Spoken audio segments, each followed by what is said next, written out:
Occupation is death and torture. That's it. I can show the life under occupation, but no, you don't show the life under occupation. You show what the occupying regime allows you to show.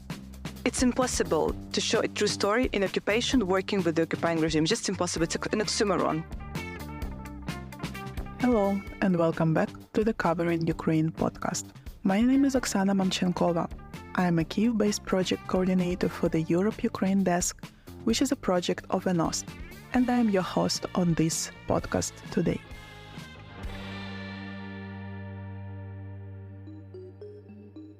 This special 16th episode is dedicated to our Kyiv Media Hub that took place in Kyiv in February 2024. The main topic of discussion was the complex issue of coverage of the occupied territories in Ukraine. What do we actually know about life in the occupied territories? What can journalists do to help people under occupation tell the world their stories? These were among the crucial questions discussed. The moderator of this conversation is a journalist, an editor, and a co-founder of Public Interest Journalism Lab, Angelina Kariakina. She was joined by Alim Aliev, the deputy head of the Ukrainian Institute, Kateryna Zarembo, a researcher and an author of books about Ukrainian East, and Anton Skyba, a journalist and a photographer working for the foreign media. To kick off the conversation, the moderator asked the speakers about the narratives they notice in the media when they report about Ukraine's occupied territories. It begins with Alim Aliev bringing in his perspective. Hey everyone, my name is Alim, and I'm a former journalist. And after the temporary occupation of Crimea in 2014, me and two of my friends, we founded organizations that named Crimea SOS. And it was a part of my human rights activism. And now I work in cultural diplomacy sphere. But during my 35 years, I'm 35 years old, Crimea in my blood, yeah? And in any situation, in any complicated conversation about Crimea, about Ukraine at whole, I bring the topic of Crimea to the agenda. Because it's very simple, this war started from Crimea. And this war will end in Crimea. Because Crimea, it's not only the issue for Ukraine, it's about our global issue. Yeah, because after the temporary occupation of Crimea, we have Russia destroys the international law. When we talk about how Crimea and other occupied territories present in Ukraine agenda, before 2014, mostly it was a story about a Ukrainian touristic corner, about some memories from Crimea, memories from vacations for many of Ukrainians. After 2014, Crimea it's about the people. It's about Ukrainians, it's about Crimean Tatars, it's about pro-Ukraine activists, it's about human stories. And as for me, this one, it was a huge challenge on the mindset of Ukrainian society. And now when we talk about Crimea, we talk first of all, not only about territory, we talk about people. Because, I talk with people in Crimea every day. And most popular question to me is where we will back to Ukraine. From different generations, from the people from the different areas of Crimea. And it's about our common responsibility to these people. So it's the editorial effort that we all need to take in covering the occupied territories. Kateryna, in your opinion, where did the war and the occupation of the parts of eastern Ukraine, of Luhansk and Donetsk region, left these territories in our coverage? We're media people here, we're journalists. Do you feel that the coverage is poor? Do you feel that even since 2014, I'm not saying about 2022, of course, the situation changed dramatically, that losing access means also losing coverage? As the moderator of this discussion, journalist, editor, and co-founder of Public Interest Journalism Lab, Angelina Kariakina, asked this question to Kateryna Zarembo, who is political analyst, lecturer, translator, and expert in foreign and security policy. Thank you very much, Angelina, and good evening, everyone. And now, as for the coverage, actually, we speak about Ukraine's East, occupied Ukraine's East, is something that we lost, but in fact, only 30% of Donetsk and Lugansk oblasts were occupied. Well, not only 30%, that's a big territory, but other than that, 70% were not occupied, and I think we kind of, maybe in the bigger picture, there was, again, not so much coverage of what was going on in these territories beyond those interested. That's why I'm biased because I'm interested yet, and not everyone is interested. So I would say that I saw a blossom of civil society organizations, grassroots organizations in the free territories of Donetsk and Lugansk Oblast. Basically in almost every city I can name, there was some kind of organization of various kinds. So environment, human rights, religious organizations, youth kind of creative hubs, and so on and so forth. And I think that those who wanted to know it did know. So there were some kind of portals who highlighted these local stories, like Svoyi City, for example. But other than that, I would say that it was still niche knowledge. Yeah, so answering your question precisely, Angelina, I would say that we rediscovered some stories and rediscovered some people, especially those who dislocated, so who moved and became internal displaced persons, IDPs. So there was this surge of interest towards all kinds of people, so artists, intellectuals, academics, researchers, activists, all those whose voices were unfortunately amplified by the fact that they left the occupied territories. But there was this attention to free territories in the East, not so much. Whether we actually know what is going on in occupation, really, really very little.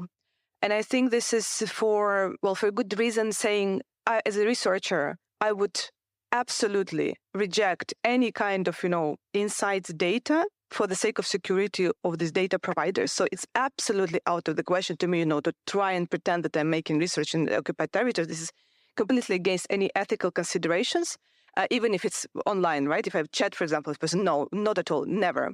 But what we also get now, how we could get access to data, is when people left occupation after some time. And some people left occupation after 8 years, for example, after 9 years. And that's how we know about, for example, Ukraine's partisans who operated all this time in Ukraine's East, and probably in the Crimea, I just know about East more. So absolute lack of data, for example, on the population structure, right? We know how many people, more or less, how many IDPs we had in 2014, and then we could also calculate the IDPs we had more or less in the territories, from the territories where Russia advanced in 2022. But what exactly is going on in the occupied territories? No, what age of people? How many men were mobilized? How many children were stolen and deported to Russia? This is the kind of knowledge vacuum, data vacuum, which would be important for us to fill, but currently we cannot. Also, in order to prepare reintegration strategies. For example, how many children living in occupation we have to educate? We have lack of this knowledge. Thank you, Kateryna. Anton, you as a photographer, as a journalist, you pitch yours also to the foreign media. You've been covering Donbass for many years. Do you feel, Kateryna already mentioned that Donbass, unfortunately, and Crimea became a war story, an occupation story. Is there something else that you can really tell to the world about the occupied territories or about Donbass before 2022, except war? Let's dive in a context a little bit. So if the Crimea story, personally for me, and with all due respect, is absolutely clear that Crimea is a clear victim of Russian imperialism, and the annexation fact was cleared and checked even in United Nations. Donbass was always considered as a troublemaker in Ukraine. I'm from Yanakiev, small industrial city near Donetsk, where President Yanukovych from, and the dictator who did some foolish actions which inflamed Maidan, and after that Russia used the situation to capture Crimea. So Donbass was always in that internal tension, and there was always conversation about the stigma And that actually turned Donbass in some shady zone. I'm talking about now specifically about occupied territories, which were captured by proxy forces led by Russians in 2014. And Donbass became, at some point of history, a trading card to buy more peace for Ukraine in Minsk when agreements were signed. However, this story didn't work at all. Even if we are speaking with the vocabulary of international organizations, occupied territories of Donbass were always called NGCA, non-government control areas, the place where Ukraine lost control. But it wasn't lost. Ukraine was kicked out from there in a very violent and brutal way. It was clearly in staged special operation conducted by Russian special forces. Later, after MH17 Malaysian airline plane was shot in near the city of Taraz, I was abducted by people who were FSB agents, and they were torturing me for 5 days in the basement. And it was not some local Ukrainians. It was Russian proxy forces operating there. And if we are switching about to the story of the Axis, like covering Donetsk even through so-called Russian Spring, it was almost impossible. Ukrainian journalists from national TV stations or freelancers, they were on the manhunt there. We'll get to the Axis just in a second, but let me just, I really want to hear your thought about that. So after 2014 and before 2022, now with, this huge global interest in what is happening in Donbass, how difficult was it for you to pitch the stories for foreign media about Donbass, without harsh fightings, without, all that sells, so to say, the blood, the fighting and everything? How hard was it for you to maintain this interest in Donbass and what is happening there without, harsh, violent? I will put it in this way. If we are talking specifically about temporary occupied territories of Donetsk and Luhansk Oblast, all independent media were kicked out from there in 2016. If you're a Western journalist who wanted to cover something, if you had a background of covering earlier stories, you had no chances to obtain their accreditations and literally to get access. Only young freelancers and people without a story or people who were consuming pro-Russian narratives had an opportunity to be present in Donetsk. This situation somehow miraculously changed just before invasion when a couple of international TV crews from respected channels as Al Jazeera and CBC got to Donetsk just before invasion. And it was cleared this was sanctioned by Moscow. All these people got approval in the Russian Ministry of Foreign Affairs to get there, as those journalists or journalists from other stations getting now to Mariupol and to other places. So if we're talking about independent journalism, it's only a low-key, low-profile work with some sources. But if we are talking about interest somewhere in Europe, it was hardly pitched at least something, some more or less a big story. Mm-hmm. It was literally, you can't sell it. Mm-hmm. It's just you struggle a lot for nothing. So now having all the interest and all eyes, on Ukraine and, for example, on Mariupol, and having a very respected crew from a German public broadcaster, CDF, entering Mariupol from Russia and filing a report, actually it was a live report from Mariupol, saying live that this is an occupied city by Russia. It was bombarded by Russia, showing the images from Mariupol, but also, my opinion, getting many things wrong. How do you feel, about respected, professional media entering occupied territories through Russia? So obviously breaking Ukrainian laws, but still trying to file the report, to do the story. Alim, maybe start with you. I will give an example of Crimea, of course. In Crimea, Russians tried to build so-called Potemkinsky villages, and the main goal to show the illusion of normal life in Crimea. And of course, before the full-scale invasion, the journalists, some of them who comes to Crimea, they cover these Potemkinsky villages. But the topic, what I can cover and about what I can talk, I have a few perspectives and recommendations. I suggest to look deeper into the topics of the nature of the occupation and the nature of these territories. When we talk about the human rights violations in Crimea, it's only the tip of iceberg. When we talk about the ground of all of these violations, it's a recolonization of the peninsula.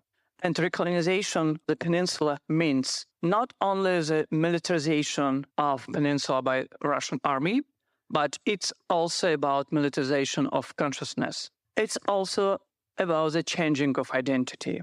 We talk a lot about settlement colonization, when 70,000 inhabitants of Crimea left Crimea.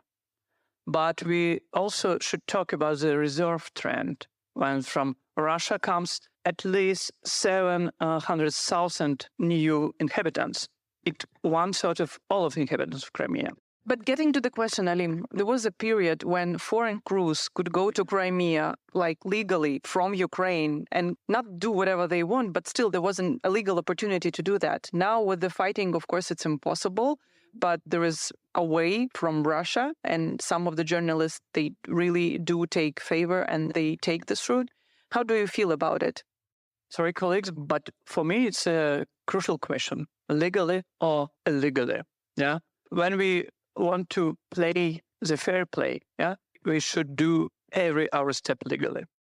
Yes, thank you. Very, very clear.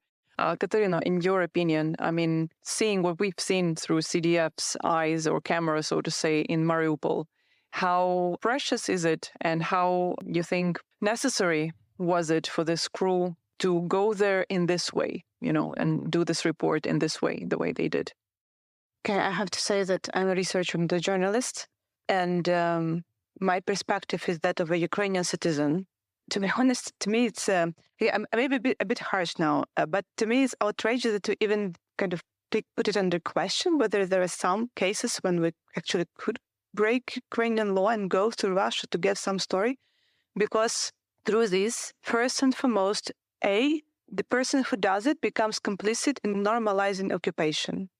And this is basically what CDF already did. My opinion is, you become complicit in normalizing occupation. Occupation is death and torture. That's it. I can show the life under occupation, but no, you don't show the life under occupation. You show what the occupying regime allows you to show.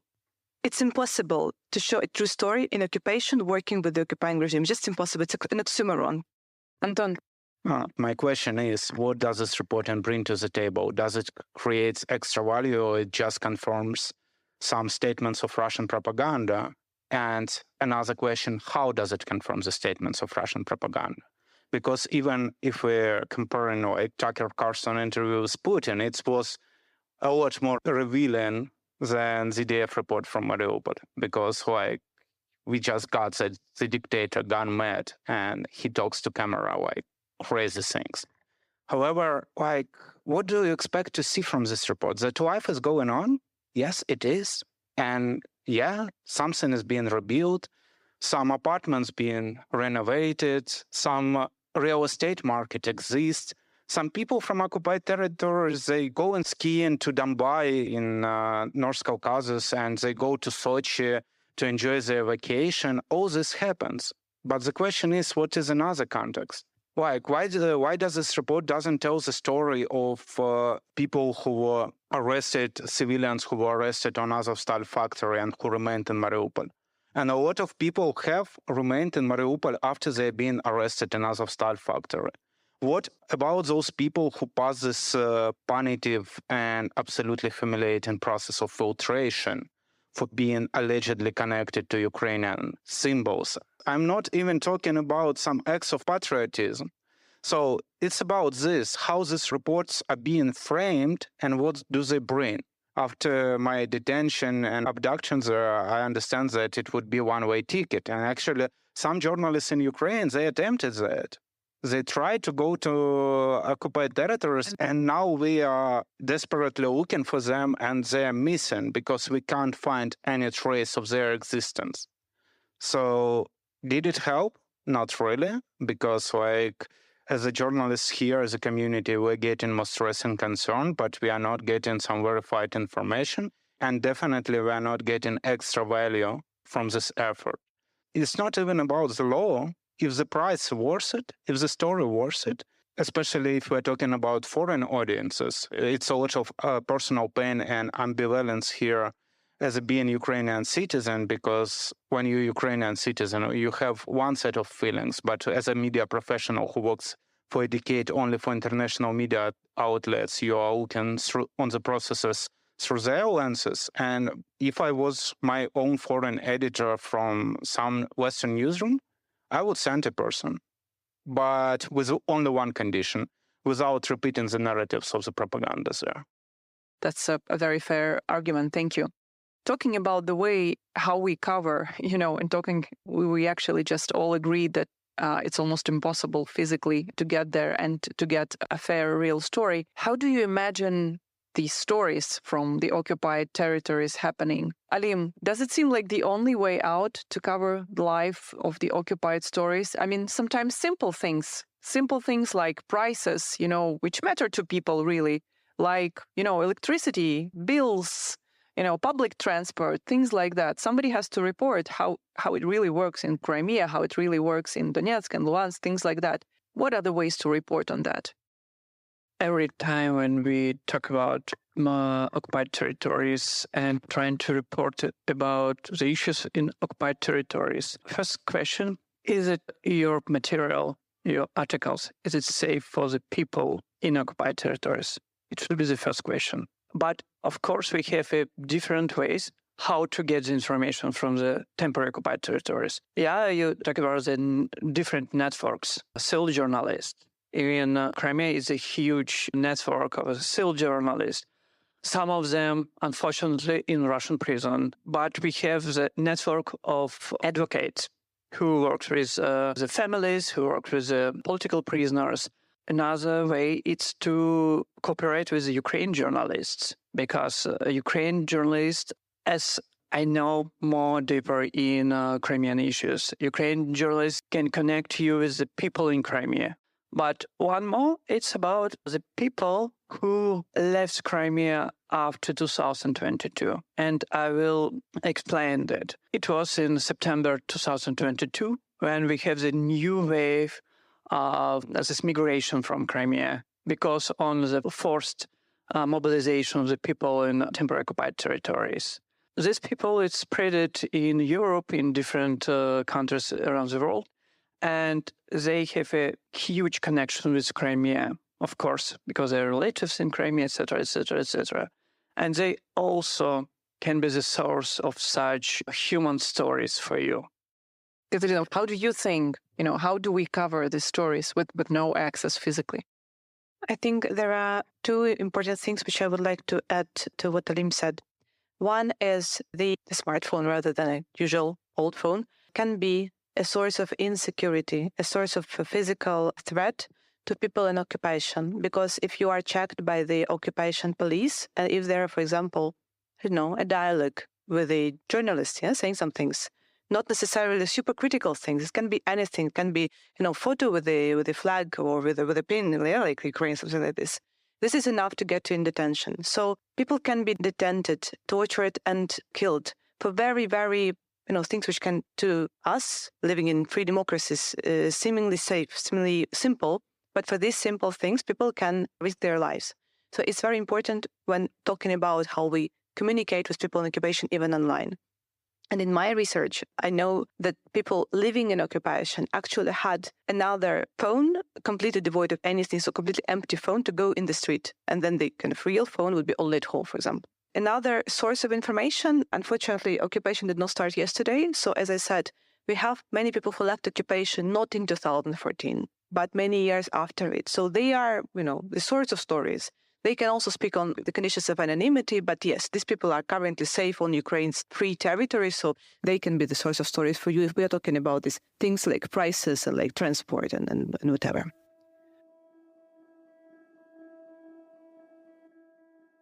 What I faced is, on one hand, is lack of knowledge how you tell these stories. So maybe we would like to tell a story about Donetsk or life in Luhansk, but we don't know how, what is the vocabulary? We lack the vocabulary. We lack sources and instruments to verify information. We lack courage to do that. So I have a question for you. I know it's quite professional on one hand, whether we need some, additional education about it. That's one question. But other question is about self-censorship.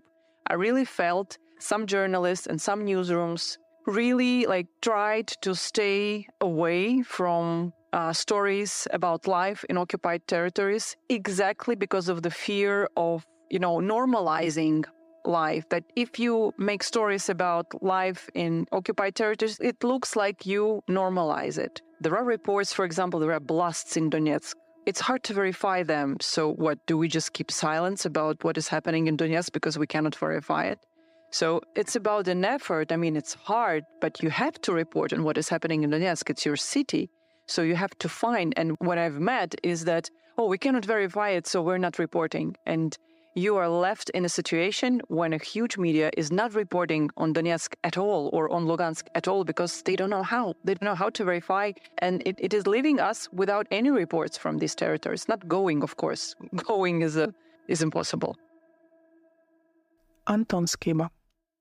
For first, I would like to start from the position that professional journalist, he doesn't have only a right for free speech, but he also has a right for the silence. And if he makes a decision to be silent about some things, it might be driven by some professional matters, I would say. However, to report independently about occupied territories in Ukraine, and especially if we're talking about Eastern Ukraine, where most of my focus is and where I'm originally from, it's impossible.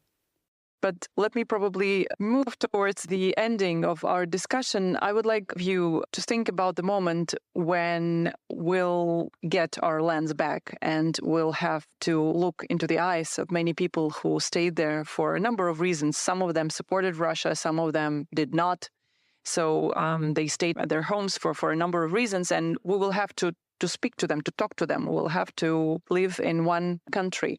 How do you imagine that? What are the words that we can find for them? How can we reach them? And what do you think really resonates with them now, for example? Kateryna? I will take it from here. I think it is important to communicate to Ukrainians living in temporarily occupied territories that living in occupation is not a crime. It is important because Russian propaganda works exactly against this. It says Ukrainian state gave up on you, you are not welcome back, and so on and so forth. And from stories, from human stories, for example, from Kherson and Kherson Oblast, some people were afraid that once the Ukraine regains the territories where they stayed, there will be some kind of either negative attitude or even some kind of punishment. But on the other hand, it is extremely important to define what is the crime of collaboration and what are the degrees of these crimes and punishment. And it is very important to communicate this again across very well. So there are some people complicit and there are some people innocent, and they should know already where they belong. Thank you. I hope we somehow explained a little bit. Okay, thank you. Thank you very much.